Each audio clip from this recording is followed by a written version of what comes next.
Meghan McCain, good to see you again. Thanks for joining us. Yes, I'm so happy to see you, Sean. Well, Go ahead. no, you were saying you were happy, so I should let you roll with that.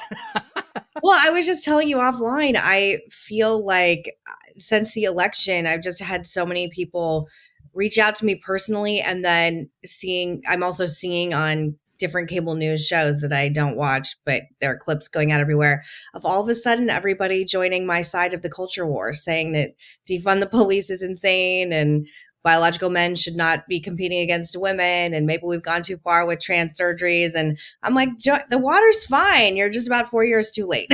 Yeah. Those All right, arguments. I want to get back to that because I do want to do a deep dive on the election. I just want to start with today is Veterans Day. Yes. And your family has literally service etched into it, right? It's your father, your grandfather. I mean, there's ships named after your family. Um, in the Navy, what does Veterans Day mean for you guys as a family in terms of, I think sometimes people forget. I mean, I literally was quizzing my son last night. I said, let's go through this. What's Veterans Day? And he's Mhm. like, well, we honor veterans. I was like, okay. And what's Memorial Day? And he was like, well, and he was trying to figure out why I was quizzing him. And I was like, listen, it's important. Each day is special for a different reason. And I didn't mean to be that guy with him, but part of it is I want my kids to understand service and sacrifice. And for your family in particular, it takes on a very different meaning, right? Especially with what your father went through. Well, first of all, you're a veteran as well. So thank you for your service. The Navy, I believe, correct? Yeah, and same kind of very different, but my great grandfather's a Medal of Honor recipient. I mean, we have a long history of Spicers in the Navy, so we never made it to the ranks of the McCains, Yeah, but I didn't. So they did. I but didn't. but yes. So thank you. You're very welcome. Yeah. I mean, this sounds really saccharine, but I try and make every day Veterans Day. I did a list of when I turned 40 things I learned at 40. And one of them was always thank veterans everywhere you are, give up your seat, buy them a drink, always say thank you for your service. And I'm like the only me and my sister were not in the military, did not join the military, but all my brothers did and do, and two currently still serving. And I just feel like for me, everything I do in my life, every single from the moment I wake up in the morning to the second I go to sleep at night, like going to Starbucks and buying a coffee, I can do everything only because of the service of veterans and also the family members that make so many sacrifices. I have dear friends who are spouses of service members, and the sacrifice the children make and the wives make. And, it's just really, really, not to give a plug here, but there's this company that I work with a lot called Our Riveter that they're handbags that are made by military spouses, so they can still have a job when they're like moving from base to base, and the bags are very beautiful. So I How always can try you and find support where can people go if they're interested in checking them out? Instagram. It's all over Instagram, ourriveter.com. It was a Shark Tank. They got famous from Shark Tank. They went on and got Oh, investors, and it's all military spouses that make these handbags. So I always try and just support in small ways like that, and then in larger ways by just obviously recognizing. And anytime I have the capacity to, again, like anything small or large for veterans, I try and do. And just as trite as it sounds, I always hang the American flag in our no, house. it's not.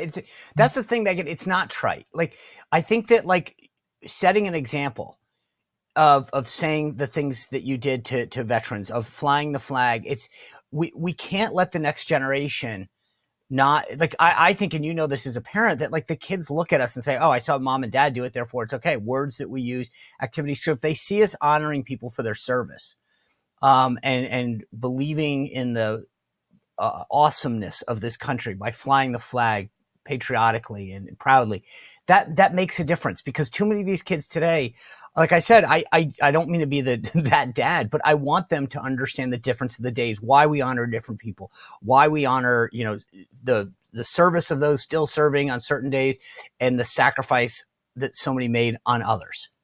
Yeah, and I think that it's so my brother, I think my brother Jimmy enlisted in the Marines when he was 16, right after 9/11 or soon after 9/11. And my parents had to sign because, you have to sign if you go in earlier. And he deployed the first time when I was a sophomore in college.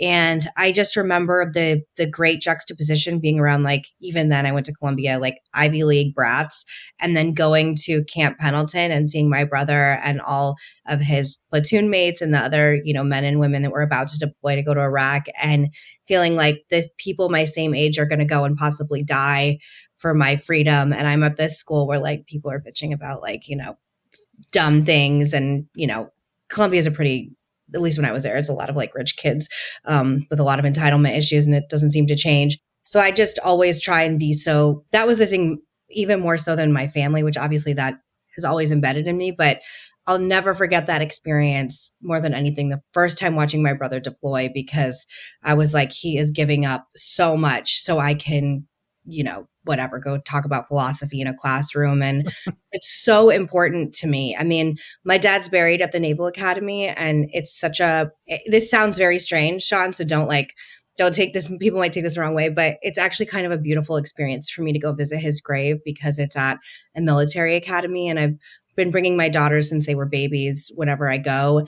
And the process of explaining, my eldest daughter's 4, and the process of explaining, like, who her grandfather was, what America means, what the Navy is, like, trying to, like, start it in her head soon. And then that graveyard is filled with, like, incredible heroes who sacrificed so much. And so I'm really trying to just be really teaching her about patriotism and veterans. And it's incredible. It's deeply important to me. And I think it's deeply important to me because I think we see so much of society fraying when it comes to supporting our veterans, or we have. I'm a little more hopeful right now than I was before.